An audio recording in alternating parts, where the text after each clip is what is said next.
민정은 커튼 사이로 노을빛이 스며드는 거실로 들어섰다. 순자 여사는 오래된 나무 탁자 옆에 앉아 낡은 휴대폰을 손에 쥐고 작은 화면을 뚫어지게 바라보고 있었다. 민정은 미소를 지으며 오렌지 주스 잔을 탁자 위에 놓았다. 엄마, 뭐 보고 계세요? 어머니는 고개도 들지 않은 채 부드럽게 대답했다. 적금 통장 확인 중이야. 이번 달 이자 들어왔나 보려고. 그 말은 민정의 귀를 스쳐 지나가는 바람처럼 가볍게 들렸다. 하지만 어머니가 자리에서 일어나 부엌으로 들어가 죽을 확인하러 간 순간 민정은 여전히 켜진 채 놓여있는 휴대폰 화면을 흘끗 내려다보았다. 은행 메시지는 아직 꺼지지 않았다. 선명하게 찍힌 숫자 하나 3억 1245만 원. 민정의 눈이 멈췄다. 몇 초간 눈을 깜박이지 못했다. 심장이 한 박자 놓친 것 같은 느낌이었다. 너무 큰 돈이었다. 적어도 그녀에게는 비좁은 집에서 살며 매일같이 가계부를 쥐고 한 푼 두 푼 아끼며 사는 주부에게는 그녀는 부엌 쪽을 재빨리 쳐다봤다. 어머니는 여전히 죽을 저으며 등을 보이고 있었다. 민정은 조용히 자신의 휴대폰을 꺼내 들고 화면을 향해 단 한 번 셔터를 눌렀다. 사진 한 장, 그리고 어머니의 휴대폰을 흔적 하나 없이 제자리에 돌려놓았다. 그날 밤 남편 지훈 옆에 누워서도 민정은 좀처럼 잠들 수 없었다. 그녀는 자꾸 휴대폰을 켜 사진을 들여다보았다. 그 숫자를 볼 때마다 가슴이 화끈거리고 입안이 바싹 마르는 것 같았다. 그녀는 몸을 돌려 속삭였다. 당신, 엄마가 얼마나 모아둔 줄 알아? 지훈은 몸을 뒤척이며 눈을 감은 채 말했다. 꽤 되겠지. 엄마는 뭐 쓰는 데도 없잖아. 노후 대비하시려는 거지. 민정은 아무 말 없이 가만히 있었다. 한참 뒤 거의 혼잣말처럼 느리게 중얼거렸다. 그냥 놔두면 은행에만 있는 돈인데 우리는 필요한 게 너무 많잖아. 남편은 대답하지 않았다. 그는 이미 잠든 상태였다. 하지만 민정은 밤새 뒤척이며 잠들지 못했다. 그녀의 머릿속에는 한 줄기 속삭임이 끊임없이 울렸다. 그 돈 어차피 언젠가는 내 것이 될 거야. 하지만 기다리면 너무 오래 걸려. 다음 날 아침 민정은 평소보다 일찍 일어났다. 세수하고 집을 정리한 뒤 부엌으로 내려가 순자 여사가 가장 좋아하는 생강차를 끓였다. 따뜻한 차 향이 공기 중에 퍼졌다. 그녀는 아침 식사도 정성스럽게 준비해 식탁을 깔끔히 차렸다. 순자 여사가 거실로 나와 약간 놀란 듯 말했다. 어머, 우리 며느리가 오늘은 부지런하네? 민정은 부드럽게 웃으며 의자를 빼주었다. 엄마, 식사부터 하세요. 그 다음에 제가 보약도 챙겨드릴게요. 순자 여사는 미소 지었다. 이미 60이 넘었지만 그녀의 얼굴은 여전히 온화했고 눈빛에는 신뢰가 담겨 있었다. 죽 한 숟가락을 떠넣은 뒤 민정은 마치 아무렇지 않게 말을 꺼냈다. 엄마, 요즘 은행 이자율이 너무 낮대요. 제 친구가 B은행에서 일하는데 거기로 옮기면 이자가 훨씬 높다네요. 순자 여사가 고개를 들었다. 그래, 나는 A은행이 제일 믿을 만한 줄 알았는데. 믿을 만하긴 하죠. 근데 엄마처럼 많이 넣어두신 분은 이자 차이가 크니까 아까워요. 제가 친구한테 자세히 알아보고 같이 가서 통장 다시 만들어 드릴게요. 순자 여사는 잠시 생각에 잠겼다. 이자율 같은 건 잘 몰랐고 크게 신경도 쓰지 않았다. 하지만 부지런하고 따뜻하게 챙겨주는 며느리를 보며 마음이 놓였다. 겉으로 표현하진 않았지만 순자 여사는 민정을 한 번도 가져보지 못한 친딸처럼 여겨왔다. 그녀는 고개를 끄덕였다. 그래, 내가 도와줄 수 있다면 고맙지. 단지 하나의 고개 끄덕임. 가족 사이의 작은 신뢰의 표현이었다. 하지만 민정은 알았다. 그것이 모든 것의 시작이라는 걸. 그리고 그 순간부터 그녀는 돌아설 수 없었다. 순자 여사가 은행 업무를 며느리에게 맡긴 그날 이후 민정은 변하기 시작했다. 그녀는 서두르지 않았다. 조급함도 없었다. 오히려 모든 것이 매우 자연스럽고 느릿느릿하게 진행됐다. 마치 아무런 의도가 없는 것처럼. 그녀는 매일 어머니에게 전화를 걸어 안부를 물었다. 생강차를 끓이고 인삼을 사고 보약도 챙겼다. 시장에서 돌아올 땐 어머니 목 반찬도 따로 준비했다. 가끔은 순자 여사의 손을 잡고 속삭였다. 엄마는 저한테 맡기세요. 이제 나이도 있으시고 그런 서류 일은 걱정하지 마세요. 순자 여사는 감동했다. 오랜 세월 함께 살아오면서 며느리가 이렇게 먼저 나서서 세심하게 챙기는 건 처음이었다. 그녀는 점점 더 신뢰하게 되었고 점점 더 많은 것을 맡기기 시작했다. 어느 날 민정은 순자 여사를 정기 건강검진을 받으러 병원에 모시고 갔다. 돌아오는 길 그녀는 은행에 잠깐 들렀다. 엄마, 마침 잘 됐어요. 적금 통장 이전 절차 좀 물어볼게요.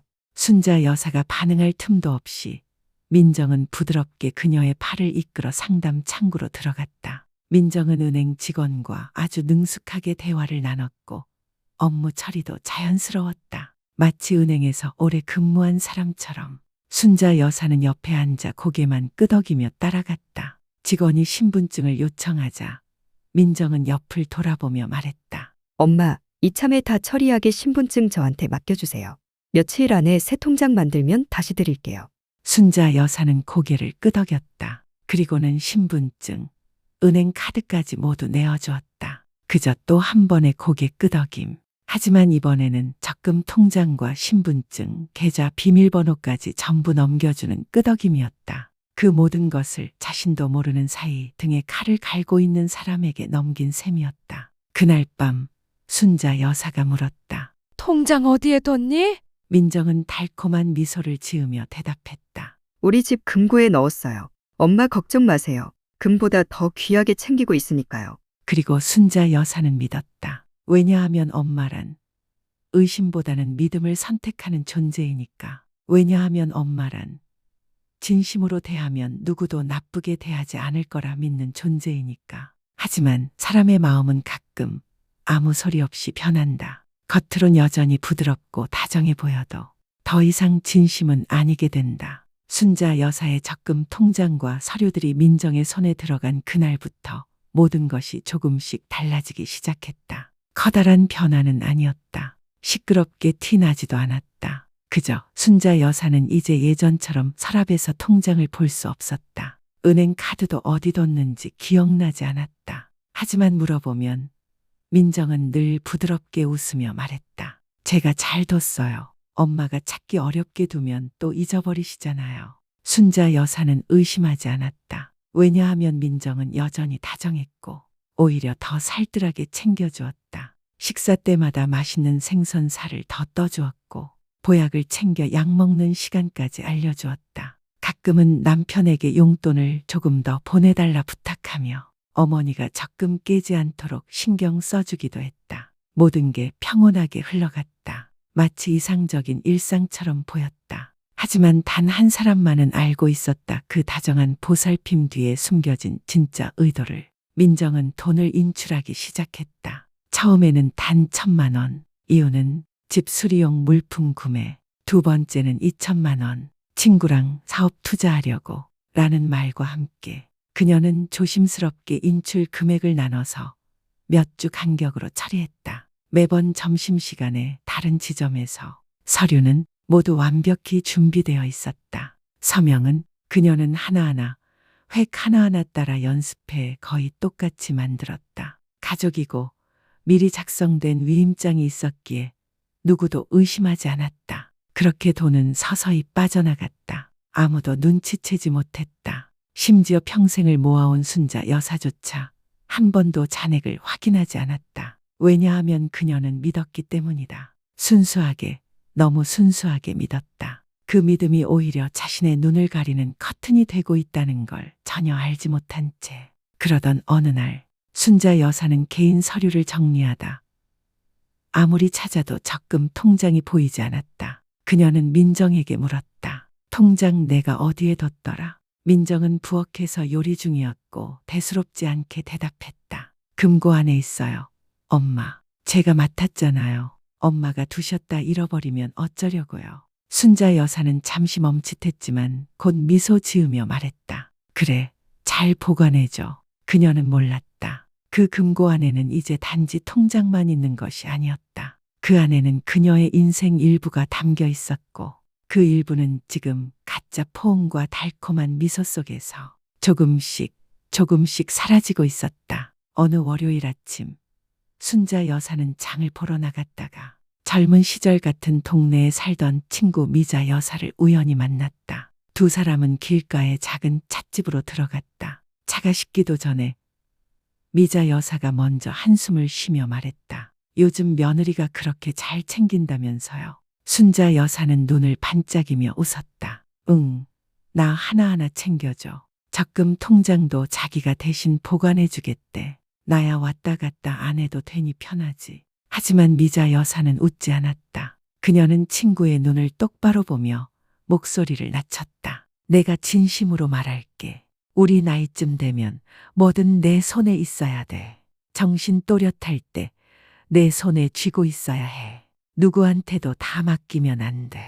자식이라도. 그 말은 마치 고요한 호수 위에 떨어진 하나의 돌처럼 퍼져나갔다. 순자 여사는 잠시 말을 잃었다. 그리고 억지 미소를 지으며 대답했다. 민정이는 착해. 나는 걔를 믿어. 미자 여사는 조용히 고개를 끄덕였고 더 이상 강요하지 않았다. 하지만 헤어지기 전 마지막으로 한마디를 남겼다. 믿어도 돼. 하지만 말이야, 세상엔 한 번 잃으면 절대 되돌릴 수 없는 것도 있어. 그날 밤 순자 여사는 뒤척이며 좀처럼 잠들지 못했다. 친구의 말이 자꾸만 귓가에 맴돌았다. 오랫동안 그녀는 통장을 만져본 적도 계좌를 확인한 적도 아무것도 묻지 않았다. 왜냐하면 의심하고 싶지 않았기 때문이다. 마음속 어딘가엔 여전히 이런 생각이 있었다. 걔는 내 딸 같은 애야. 설마 그럴 리가. 하지만 다음 날 아침 순자 여사는 조용히 은행에 전화를 걸었다. 계좌 잔액을 물었다. 직원은 정중하게 대답했다. 현재 잔액은 3,500만 원입니다. 그녀의 손이 떨렸다. 목이 메어왔다. 2억 원이 넘는 돈이 어디로 간 걸까? 누가 인출했지? 언제? 왜 나는 아무것도 몰랐던 걸까? 순자 여사는 전화를 끊고 멍하니 앉아 있었다. 마음 한켠에서는 당장 며느리에게 따지고 싶었다. 하지만 또 다른 마음에서는 두려움이 스멀스멀 올라왔다. 진실이 두려웠다. 왜냐하면 그 진실이 자신이 끝까지 부정하고 싶었던 것이라면 그걸 받아들일 자신이 없었기 때문이다. 그녀는 조용히 남편의 제단 앞에 앉아 낮은 목소리로 말했다. 여보, 나 잘못한 걸까? 잔액이 거의 사라졌다는 충격 이후 순자 여사는 점점 말이 없어졌다. 아무에게도 말하지 않았다. 따지지도 화내지도 않았다. 다만 그 이후 식사량이 줄었고 잠도 더 자주 설치게 되었다. 혼자서 남편의 영정 앞에 오랜 시간 앉아 있는 일이 많아졌다. 민정은 여전히 다정했다. 안부를 묻고 차를 끓여주고 약을 챙기고 죽을 끓여주는 모습은 변함없었다. 아무 일도 없었던 것처럼. 하지만 순자 여사는 알고 있었다. 모든 걸. 다만 어떻게 마주해야 할지 몰랐을 뿐이다. 어느 날 오후 장을 보고 돌아오는 길에 그녀는 어지럼증을 느꼈다. 다리가 후들거렸고 시야가 어두워지더니 길가에 쓰러지고 말았다. 주변 사람들이 놀라 병원으로 데려갔고 의사는 말했다. 혈압이 떨어졌고 심장도 약해져 며칠간 입원이 필요하다고. 소식을 들은 민정은 눈물을 글썽이며 병실로 달려왔다. 엄마 왜 이러세요? 너무 무서웠어요. 제발 힘내셔야 해요. 그녀는 이마를 닦아주고 손을 꼭 잡고 밤늦게까지 병상 옆을 지켰다. 누가 보아도 지극한 효심을 가진 며느리였다. 하지만 그날 밤 수액을 맞고 곤히 잠든 순자 여사를 두고 민정은 조용히 병실을 빠져나갔다. 그녀는 곧장 순자 여사가 가장 큰 금액을 예치했던 은행으로 향했다. 손에는 미리 준비해둔 위임장이 들려 있었다. 순자 여사의 서명과 똑같이 흉내낸 서명이 적혀 있었다. 민정은 자연스럽게 서류를 내밀며 웃었다. 엄마가 지금 병원에 입원 중이라 대신 처리하라고 하셨어요. 서류는 다 준비되어 있습니다. 직원은 서류를 살펴보았다. 모든 것이 정상이었다. 계좌 명의는 순자 여사였지만 출금자는 합법적으로 위임받은 며느리였다.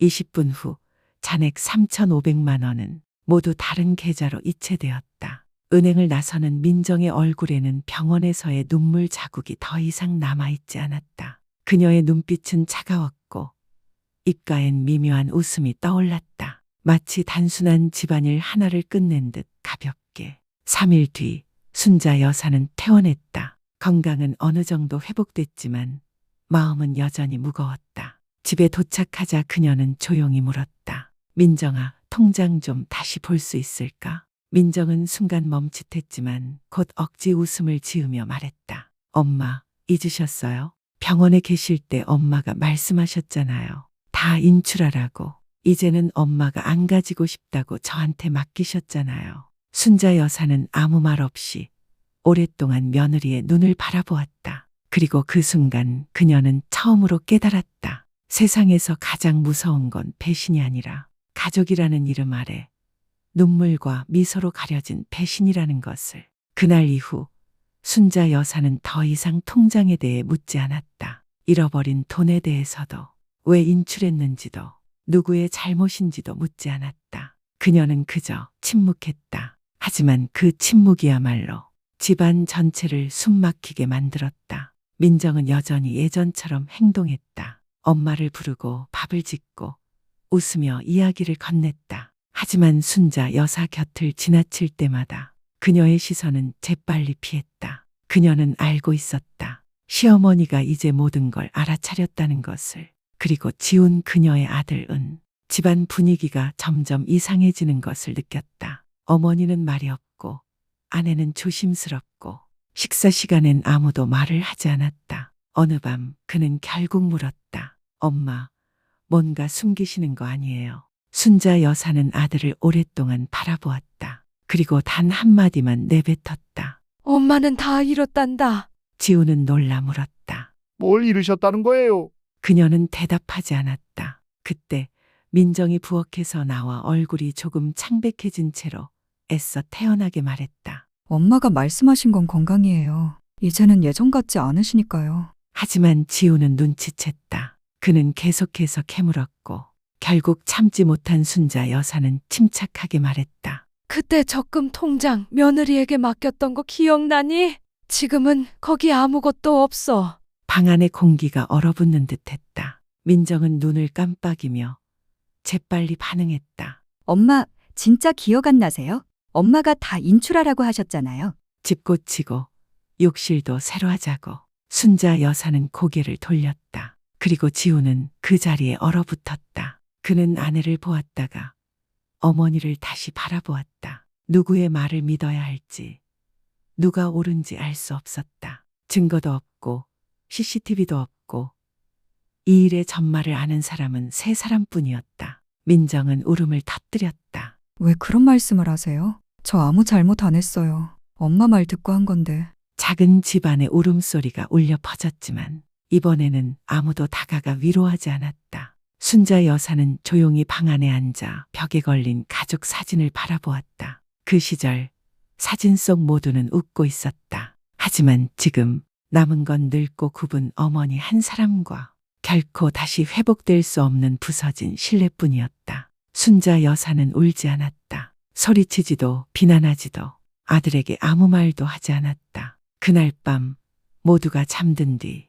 그녀는 남편의 제단 앞에 조용히 앉았다. 촛불이 흔들렸고 손은 떨렸지만 목소리는 분명했다. 여보, 내가 너무 쉽게 믿었나 봐요. 하지만 이대로 끝내진 않을 거예요. 다음 날 아침 그녀는 조용히 버스를 타고 도시로 향했다. 혼자 아무에게도 알리지 않았다. 첫 번째 목적지는 은행. 그녀가 마지막 돈을 맡겼던 곳이었다. 거기서 거래 책임자를 만나 모든 사정을 명확하게 설명했다. 더 이상 위축되지도 망설이지도 않았다. 언제, 얼마가 빠져나갔는지, 누구를 의심하는지 조목조목 짚어 말했다. 그녀는 거래 내역 조회와 서명 대조, 모든 기록을 요청했다. 반나절이 걸렸다. 직원이 인출 서류의 서명 사본을 보여주자 그녀는 눈을 떼지 않고 집중했다. 그건 그녀의 필체가 아니었다. 나이 든 손에 떨림도 없었고 거의 완벽히 위조된 그녀조차 헷갈릴 만큼 정교한 서명이었다. 하지만 은행에는 CCTV가 있었다. 그날 촬영된 영상에서 돈을 인출한 사람의 모습이 또렷이 나타났다. 바로 민정이었다. 순자 여사는 바로 집으로 돌아가지 않았다. 그녀는 남편의 옛 동료였던 변호사를 찾아갔다. 이번에는 체면도 감정도 숨기지 않았다. 그녀는 담담하지만 단호한 목소리로 말했다. 돈 때문에 고소하려는 게 아니에요. 배신당한 신뢰에 대한 책임을 묻고 싶은 겁니다. 몇 주 뒤 민정 앞으로 검찰의 소환장이 도착했다. 민정은 얼굴이 새파랗게 질렸고 지우는 당황한 채 질문했지만 그녀는 아무 말도 하지 않았다. 처음으로 민정은 웃지 않았다. 변명도 회피도 없었다. 그녀는 알았다. 자신이 숨긴 것들, 조작한 것들, 거짓으로 쌓은 모든 것들이 그 조용하고 약해 보였던 여인에 의해 하나씩 낱낱이 드러났다는 것을. 신뢰는 한 번은 속일 수 있다. 하지만 나이 든 사람이라고 영원히 침묵할 거라 믿는다면 그건 사람됨을 저버린 것이다. 조사는 조용히 진행되었지만 그 무게는 결코 가볍지 않았다. 민정은 경찰 조사를 받았다. 처음에는 부인했지만 은행의 기록과 CCTV, 서명 대조 자료 앞에선 더는 부정할 수 없었다. 그녀는 결국 실토했다. 빚에 쫓겼고 어차피 나중에 내 돈이 될 거라 생각했고 시어머니는 절대 문제 삼지 않을 거라고 믿었다고. 그녀는 틀렸다. 그 어머니는 침묵만 하는 존재가 아니었다. 민정은 집행유예를 선고받았다. 금액 때문이 아니라 순자 여사가 처벌을 원치 않았기 때문이었다. 그녀는 단 한마디만 했다. 손자들이 엄마 없이 크는 건 보고 싶지 않아요. 그 말에 많은 이들이 눈시울을 붉혔다. 하지만 가장 아픈 사람은 지훈이었다. 그는 한때 아내를 믿었다. 어머니가 나이 들어 착각하고 있다고 생각했다. 하지만 진실이 드러난 지금 그는 그저 어머니의 방에서 조용히 몇 시간씩 앉아 있는 것밖에 할 수 없었다. 그 방엔 예전엔 웃음이 있었고 한숨이 있었고 매일 아침 조용히 들리던 어머니의 발걸음 소리가 있었다. 하지만 지금 그 방은 텅 비어 있었다. 순자 여사는 어느 이른 아침 그 집을 떠났다. 아무 말도 없이 어떤 원망도 남기지 않았다. 식탁 위에 놓인 건 단 한 장의 짧은 편지뿐이었다. 엄마가 떠나는 건 화가 나서가 아니야. 그저 남은 삶의 평온함을 지키고 싶어서야. 찾지 말고 걱정도 하지 마. 엄마는 이미 용서했단다. 하지만 한때 내 전부였던 이 집이 내가 나 자신을 잃어버린 곳이 되어버린 지금은 더 이상 머물 수가 없어. 사람들은 말한다. 나이 들면 자식 곁에 있어야 한다고. 하지만 때로 노인이 진짜 바라는 건 매 끼니마다 들리는 엄마라는 부름이 아니라 아무 말 없어도 흔들림 없이 지켜지는 신뢰 하나일지도 모른다. 그리고 그 신뢰가 무너졌을 때 그 집을 나서는 발걸음은 마지막 남은 자존심을 지키기 위한, 자신만의 빛을 지키기 위한 유일한 선택이 되는 것이다.